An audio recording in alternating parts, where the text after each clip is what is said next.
You ever had that one moment in life where you thought, this is it. I've hit rock bottom? That was me at 23. And if you stick with me until the end of this story, you'll see how that same moment turned into the kind of revenge people dream about. But real quick, before we dive in, don't forget to like this video and subscribe, because trust me, you don't want to miss what's coming. At 23, I was broke. Not eating ramen for fun broke, no. I was the kind of broke where your bank app doesn't even bother showing numbers anymore, it just says, error. I dropped out of college, my parents had cut me off, and I was stuck with 3 roommates who I thought were my friends. Spoiler, they weren't. Jason was the loudmouth, the self-declared alpha who thought working part-time at a car dealership made him a business genius. Samantha liked to play house mom, cooking occasionally and expecting applause every time she did. And Mike, the quiet one, always watching, soaking in gossip like a sponge. We lived in a peeling, run-down house off campus. The fridge was louder than the TV, the landlord ignored calls, but it was a roof. And at that point, a roof felt like a blessing. For a while, I tried to fit in. I laughed at Jason's bad jokes, pretended Samantha's overcooked pasta was edible, nodded while Mike whispered conspiracies. I told myself if I blended in, maybe I'd finally belong somewhere. But the truth? I didn't. One night it all snapped. I'd had a brutal day, bombed a job interview, overdrafted my account, got rejected from a startup internship I desperately wanted. I came home, sat at the kitchen table and just broke. No movie soundtrack, no slow-motion tears. Just me, head in my hands, crying quietly into my hoodie while the others ate takeout like nothing was happening. Jason glanced at me mid-chew and said, "Dude, you good? 'Cause this vibe is killing dinner." Samantha rolled her eyes, muttering, "Here we go again." And Mike didn't even look up. In that moment it hit me, they didn't see me. They didn't see pain, or stress, or depression. They saw drama. An inconvenience. A bad mood they didn't want in their group chat. A week later, they held a house meeting. Jason led it. "Look man, we love you, but you're kinda bringing everyone down. It's just constant drama, bro. And honestly, we can't do this anymore." Samantha added, "It's not healthy, for us or you. Maybe you should figure your stuff out somewhere else." And then Mike, finally opening his mouth, said quietly, "We already talked to the landlord. You've got until the end of the week." That was it. At 23, with $52 in my account and nowhere to go, I was officially unwanted.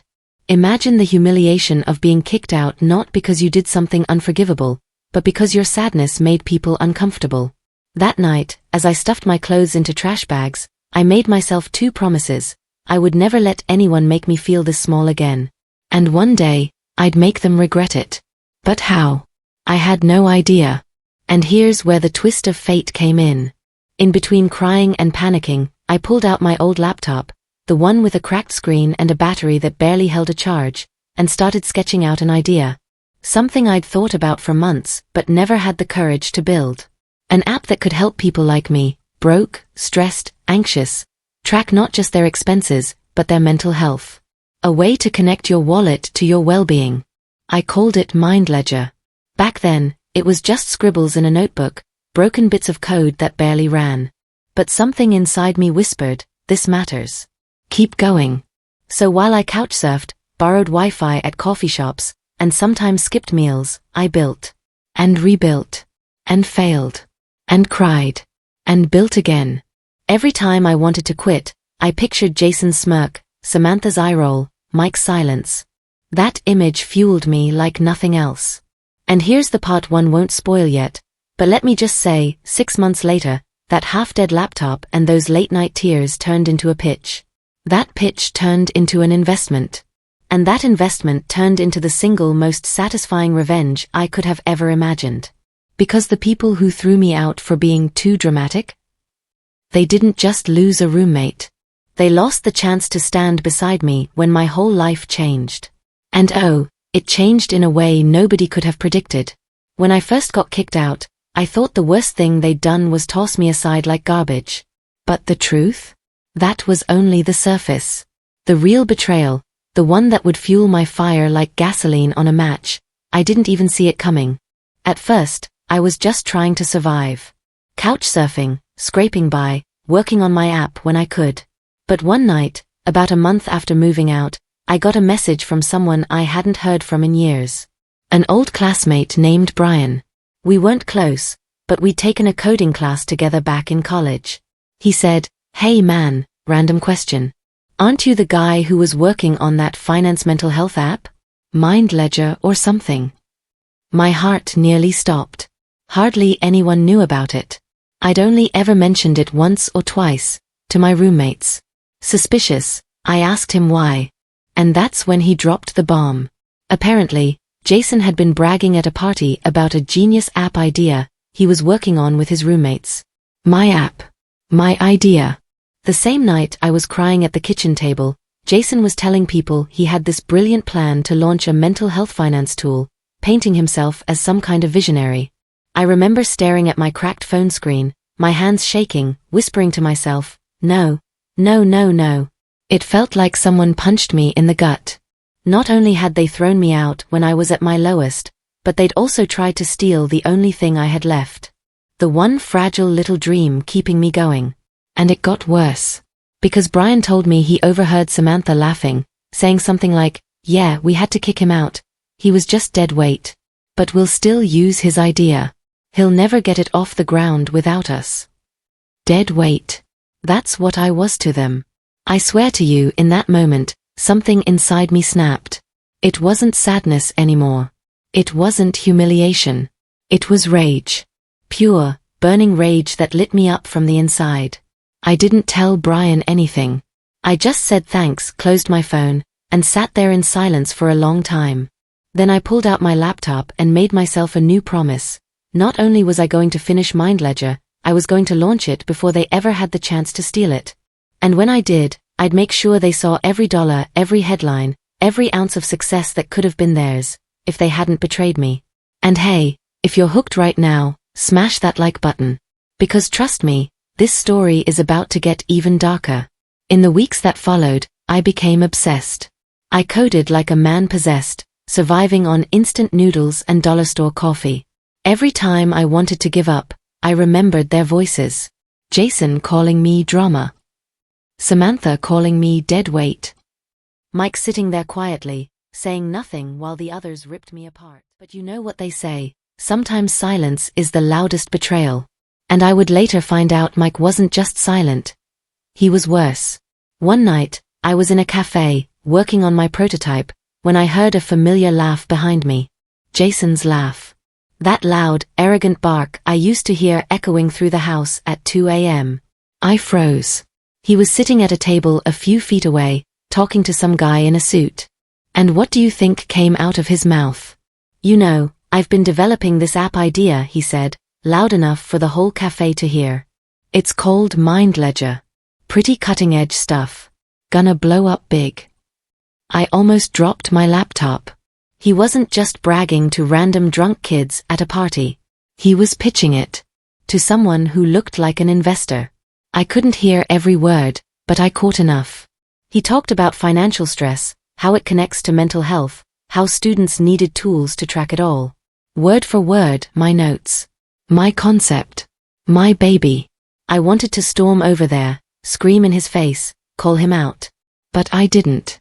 Because in that moment, something else clicked. He didn't have the product. He didn't have the code. He didn't have the fire that I had burning in me. All Jason had was my idea, stolen like a costume he didn't know how to wear. And that was when the plan for my revenge truly started forming. I knew I couldn't just build Mind Ledger, I had to perfect it. I had to make it undeniable. And when the time was right, I'd launch it so big, so loud, that Jason, Samantha, and Mike would choke on their own words. The next few months were a blur.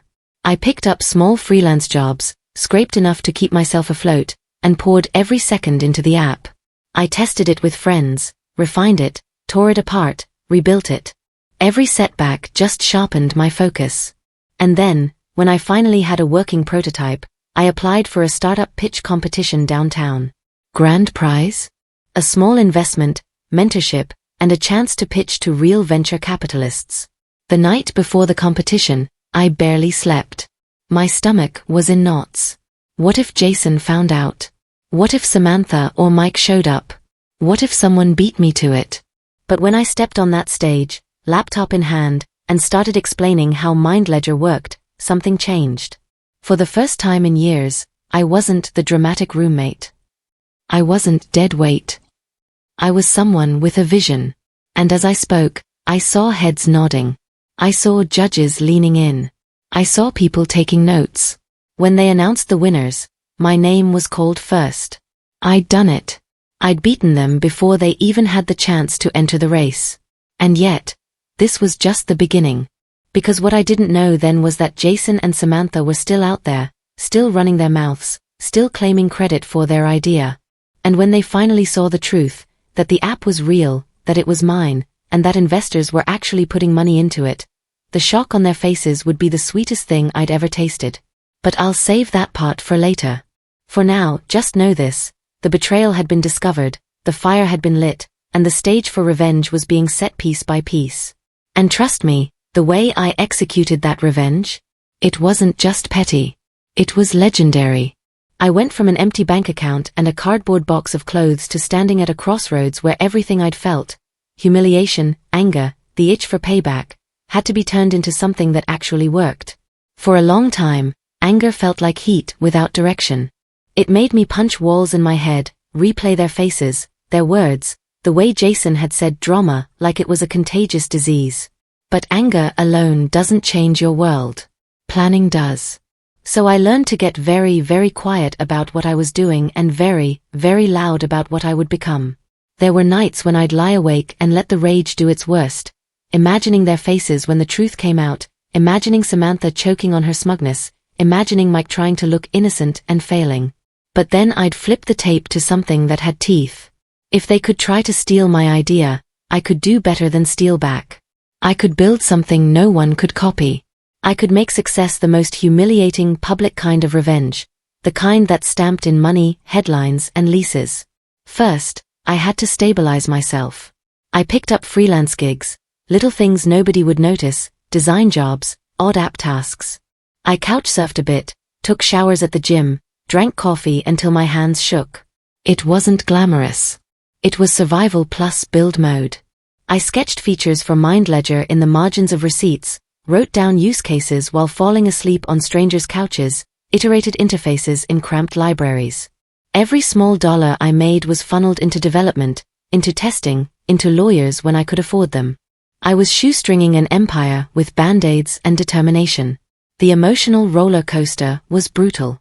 Some days I felt undefeatable, and others I was back to that kid with nothing, except a stubborn belief that I didn't deserve to be erased. I learned how to let the worst feelings be fuel rather than poison. I learned to write down my pain and then translate it into features. A mood tracker that tied to expenses, gentle nudges when spending spiked, resources for when the app detected a pattern that suggested a slump. MindLedger was not just a spreadsheet, it was a companion for someone teetering on the edge, the sort of tool I would have killed to have when I'd been evicted. I also started quietly documenting everything. It felt petty at first, but it saved me later. Notes about who'd heard my idea, screenshots of messages, dated drafts of prototypes, audio files of early test sessions. I kept a private folder where I logged every moment relevant to the product's origin. Emails, timestamps, code commits. It wasn't revenge yet. It was insurance. If any idiot tried to claim my work, I wanted receipts that would sing in court and hum on the front pages. Then there was the mental toll. Building something from nothing is lonely. You don't just lose friends, you lose the version of yourself that fit into small talk and late-night beers. I mourned that version, and I also mourned the friends I thought I had. The loneliness sharpened me. I started reading about startups, about consumer psychology, about what makes people adopt apps that promise to touch the soft parts of their life. I read case studies on product launches that had exploded overnight. I stole tricks from their playbooks, but I made sure MindLedger had soul. Investors can smell ambition, but they lock in for authenticity. There were nights of doubt that cut like cold glass. What if they were right about me being too dramatic? What if I'd been fooling myself all along? Every time I flirted with that doubt, I did something practical. Wrote another line of code, sent another outreach email, fixed another bug. The work kept my hands busy and made the doubt accountable. If the app worked, the voices in my head would have to stare at the facts and pause. I also started being strategic about exposure. If Jason was out there pitching my idea with bluster but no product, I couldn't confront him openly and risk shoving my prototype into the spotlight before it felt ready. So I crafted small pressure points, things that would make the moment of truth sting more. I reached out to a few trusted people who ran small student mental health groups and asked them to try the prototype. I didn't tell them about the drama. I just asked for honest feedback and got it. The testimonials, the screenshots of improved mood scores, the stories of someone saving 3 weeks' worth of anxiety by getting a simple nudge. Those were the first tools in my revenge arsenal. Nothing vicious, but everything potent. At the same time, I started to think legally. I couldn't afford a full-blown legal team, but I could afford basic intellectual property steps. A provisional patent on some of the unique tracking methods, timestamps and hashes for source code, and a few emails drafted and sent to potential partners that both built credibility and created a paper trail. The lawyers I could afford taught me something simple. The law is a slow-acting weapon. It's not about dramatic courtroom scenes. It's about small administrative nudges that prevent theft and make cheaters sweat. I plotted marketing angles carefully. If I launched with a whisper, I could be overtaken by noise. If I launched too loudly, the imperfect product could be outmaneuvered. So I practiced pitch decks until they were crisp. I rehearsed a story, my story, but without the melodrama. The truth sells better than vengeance because it's relatable. So I toned down the desire for revenge in public messaging and amplified the origin story. A struggling student builds a tool to help others survive financial and mental storms. Investors like that. Users like that. And the best revenge? Letting success happen in a way that turns betrayal into irony without you having to scream about it. But I didn't ignore the personal side of my plan. Emotional healing and revenge are not the same thing. I went to therapy. I rebuilt things inside me that had been broken. That didn't make me soft. It made me strategic. When the time came to act, I didn't want a performance fueled by rage. I wanted a performance fueled by clarity. There's a kind of satisfaction that comes from walking into a room composed, letting the past do the heavy lifting of making your future believable. I also learned to be clever about timing. Revenge is pointless without context. I wanted my past to collide with my present in a way that made people gasp. That required patience. I couldn't just launch and gloat. I needed milestones, funding, users, press. Each milestone would be a chisel stroke carving the narrative in public. Then a small break happened. A local startup competition announced an open call. The prize wasn't huge, but the exposure was mentors, a demo day, press from local business blogs. I applied, perhaps with the same manic energy I'd had when I'd first decided to build. The pitch I wrote was tight and honest and vulnerable in the parts that mattered, and for once I didn't pretend to be anyone else. The day before the competition, I rehearsed in front of a mirror until I could say every line without my voice cracking. I wanted to be not just convincing, but inevitable. On stage, I felt a strange calm. I told the origin story, the eviction, the panic, the sleepless nights, as context, not strategy. The judges leaned in. The audience quieted. When I demoed a feature that showed how tracking spending could predict a slump and suggest low-cost, practical coping strategies, a woman in the front row whispered to her friend, "This is exactly what needy students would use." That whisper felt like a bell. I won. It wasn't the end of the revenge. It was the first audible click in the lock. Winning got me mentorship and a few $1,000s, enough to ramp up user testing and get my app onto the app stores. But more than anything, it gave me legitimacy. Suddenly I wasn't the weird kid with an idea, I was a founder with a traction story. And when you have that, you get attention. Investors start sending polite emails. People start retweeting your demo. The small waves become ripples. During this time, I kept my eyes on the house where I'd once lived. I would not have done anything petty like vandalizing or harassment. That was never the plan. The plan was to be present at the right moments and absent at the ones where drama would make me look small. I kept tabs. Jason was still telling stories about starting a business, Samantha was still playing community mom, Mike was still a shadow. They hadn't anticipated the quiet alchemy of code, patience, and public validation. Between building and validating, I started crafting the legal scaffolding I needed to protect MindLedger and make sure that if Jason or anyone else tried to ride my coattails, they'd find themselves bewildered by paperwork and enclaved by proof. That's not glamorous revenge, it's boring and effective. Contracts, copyrights, privacy policies that conform to real standards. I educated myself about App Store policies and terms of use that would make it harder for copycats to simply replicate a unique interface or a specific blended algorithm without significant work. It was tedious and technical, but it kept the path to victory clear. I also began to enlist allies, people who had been marginal in my life but central to the next stage. A former professor agreed to be an advisor. A small mental health nonprofit agreed to pilot the app with students. Their endorsements were not just empathy, they were credibility. And the most delicious part? When the pilot produced data showing improved mood and reduced impulsive spending among participants, those results became quiet little hammers. I could use data to prove the app worked. And data is neutral.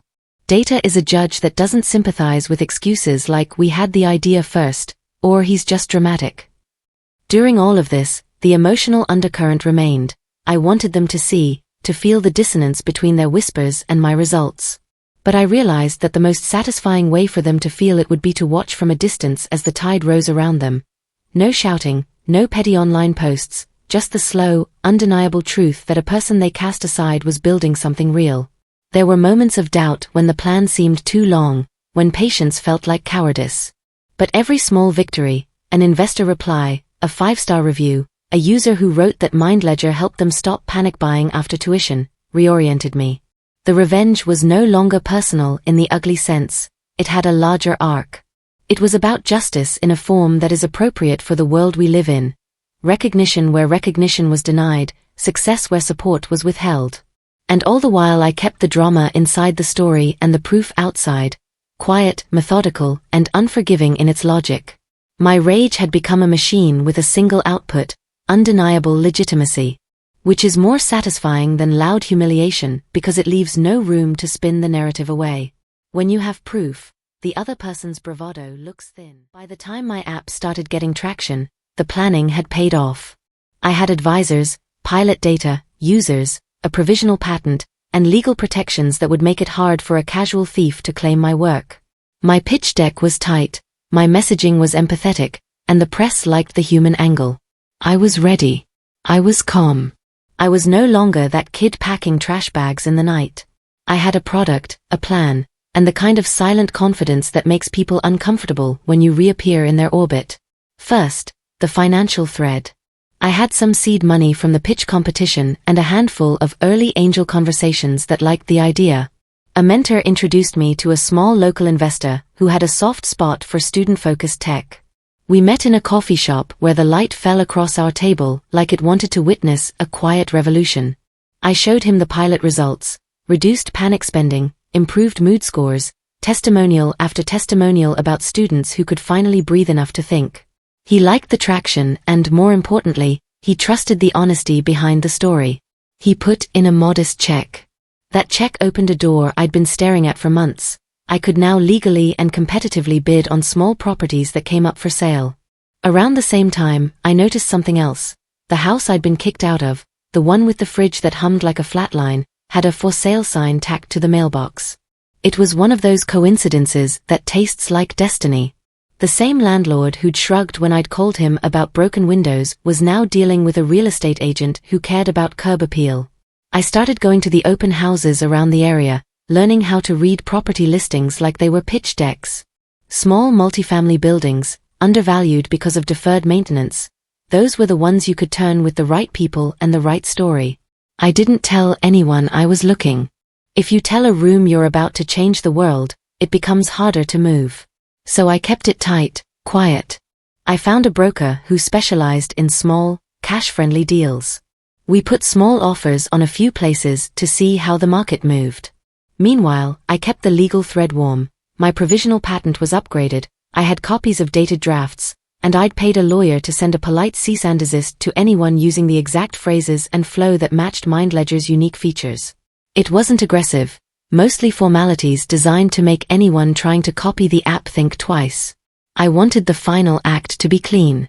I didn't want to throw stones, I wanted to hand them back the house keys, stamped with a quiet message, "You sold me out, and I bought your mortgage." The public thread was the most theatrical, but still surgical.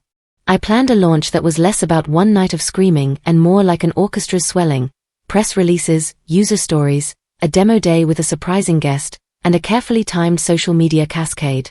Part of revenge is timing. Letting people believe they won until the tide pulls them under. By then, MindLedger had real users. A couple hundred students were on the platform, and their stories were gold. One kid who'd almost dropped out because she kept blowing her rent in panic purchases sent a voice note about how the app nudged her to pause and call a friend instead. Another user talked about how the simple visualization of when his mood dipped after payday helped him see a pattern he could act on. These were not marketing fabrications. These were small, human truths that painted a picture no stolen pitch could replicate. I used those truths. I compiled them into a narrative and sent it quietly to a local tech journalist who'd covered campus startups. The journalist loved the story. She wrote a piece that read like a short film. Boy gets evicted, builds app from debt and heartbreak, helps peers stabilize their lives. It landed on a Sunday morning, just as I was about to close on a small building I'd been bidding for quietly with the investor. The timing was delicious. The building I bought was modest, 3 units, a small yard, a sagging porch. It wasn't the penthouse dreams of a multimillionaire. It was the same kind of place that breeds roommates, late-night laughter, and petty betrayals. I closed the deal with a signature and a calmness I hadn't felt since the week I'd packed my trash bags. The broker handed me the keys and said, "So what's the plan?" I smiled and said, "Stability." I didn't mention revenge. I didn't need to. Once the acquisition was official, I did something that felt strange in my mouth. I painted the door a bright, honest color. Not because it mattered, but because the simple act of change felt like a punctuation mark. The building was mine now. I owned the property that had once made me feel small. That alone would have been enough satisfaction for some people. But I wanted more than that. I wanted to turn the humiliation into a lesson so visible even the neighbors would feel it. Next came the legal and logistical maneuverings. Owning the building meant I had responsibilities, repairs, code compliance, and leases. It also meant I had power within legal bounds. I could decide who lived there and under what terms. I spent the first month fixing the boiler, patching the roof, and getting the paint into a respectable line. I upgraded the locks, not as a petty move, but to ensure safety and legality. I made sure every step I took could be defended in court if anyone tried to claim wrongdoing. That was important. Revenge without a moral spine easily becomes a different kind of damage. And then the stage was set. I could have walked into the old house and screamed. I could have left a dramatic note and burned bridges theatrically. Instead, I drafted new leases, clean, polite, and professional. They used language that any landlord would use, a 30-day notice, standard clauses, apartment rules. I had the lawyer review every line. The point was not to rub their faces in misery. The point was to assert ownership and to do so in a way that made their choices visible and unavoidable. But before anyone got a notice, I wanted them to see me succeed in the right places first. The press piece helped. Within a week of the article, a small VC firm reached out asking for a demo. They wanted to see user metrics and engagement. I gave an honest demo, walked them through the retention graphs and the real stories, and closed a decent seed round. It wasn't Silicon Valley ballistics. It was humble, precise, and everything I needed to scale user acquisition and to make the app sustainable beyond a pilot. The day the press announcement and the investor note hit, I felt the air in my chest loosen. Now the public thread and the financial thread were in full swing. I timed the move to what felt like a small, private symmetry. The seed funding closed on a Friday. I scheduled the new leases and the notices for the following Monday. It was almost cruelly theatrical, and I loved that it stayed within law and civility. Monday morning I parked 2 blocks away and walked past the old house like it was a museum exhibit. I wanted to see their faces through the mail slot and the curtains when they opened their letters. The envelopes were simple and professional. The language inside thanked them for being tenants and explained that as of 30 days, the property would be transitioning to owner-occupied leases and that alternative arrangements were being offered. I'd included two options: a reasonable buyout for early vacating, or a standard relocation assistance packet that helped find similar properties in the neighborhood. It was generous when framed as a landlord's offer, and it was devastating when framed as the moment they'd been cast aside. I'll never forget the first knock I heard from the inside. Jason's voice, louder than the house, called, "Who the hell sent this?" Samantha's answer had the practiced indignation of someone used to being center stage. "It's probably a scam. Ignore it." Mike's quiet mutter from the hallway, "We should read it," was the only clear voice of reason. But it was too late for reasonable. The seed had been planted. They came by later that day, looking like a comedy routine, Jason with a defiant swagger, Samantha with a hand on her hip and fake outrage, and Mike trailing like a shadow. I met them at the front stoop. For a moment, the air sucked out of my lungs. Seeing their faces up close after everything felt like stepping into a painting where you already knew the ending. Jason tried to throw a joke at me, something about "Congratulations, hope you enjoy collecting rent." But his voice had the tremble of someone who knows the script has suddenly been flipped. I didn't shout. I didn't gloat. That would have been cheap. I handed Jason a card, my business card, with the MindLedger logo and contact info. "We can talk if you want," I said. My voice was steady, not scornful. He scanned it, and in his eyes I saw a flicker of the exact thing that had driven me for months: disbelief. They came back with stories. "We heard you stole a VC check," Jason said, as if the logic of theft could replace their moral bankruptcy. Samantha leaned in. "You knew about the house, didn't you? You planned this." Mike, who'd been the silent one during the eviction, finally spoke with a small, guilty edge. We tried to build something. It wasn't like you think." I listened. I let their words collapse under their own weight. Their protests were thin when stacked against the documents I'd kept, the dates I'd logged, the pilots I'd run. Evidence has a way of shrinking narratives into facts. They tried to bargain. "Look man, can't we just talk? Maybe work something out?" Jason pleaded, suddenly small. I offered a simple path. There were legitimate roles in startups for people who wanted to learn. If any of them wanted to contribute meaningfully to MindLedger, they could apply through the same channels as everyone else. That line stung more than anything: equal footing, no favors. They'd once called me drama for asking for help. Now I offered them a pro-rata chance to earn their way. Jason's face went red.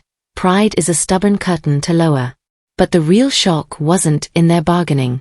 The real shock came a week later when the local tech blog ran a follow-up piece, a human interest photo of me standing on the worn porch of the building, not triumphant, just composed, and a sidebar that included a quote from a former tenant, a student who'd benefited from MindLedger and who'd once lived next door. Comments flooded. Some were kind, some were snide, and some were stunned recollections from people who'd been roommates, landlords, or just tired city dwellers. The story leaked into the small circles where Jason and Samantha liked to boast. Their social currency started leaking like slow air. Then came the twist I didn't expect, but which tasted like a final private joke. Mike, quiet Mike, sent me a late-night message. "I'm sorry," it said. 2 words. No flourish. Just those small, honest words. He told me he'd been the one who'd passed along my idea to a friend of his at a party, thinking it was harmless. He confessed he'd wanted to be part of something and didn't know how to get there, so he let the idea out like a secret that wasn't his to tell. Reading that message, I didn't feel the rage I expected. I felt something softer. Relief, maybe, or the tiredness that comes when a story finally answers a question you've been asking for months. I replied with something I'll always be proud of: "Thank you for telling the truth. I hope you find a way to do better." That moment with Mike complicated the narrative in a way that stunned Jason and Samantha. People don't like ambiguity in their villains. They like clear, black and white stories. Mike's confession turned their story into a messy truth. They had not only been cruel, but they had also been sloppy.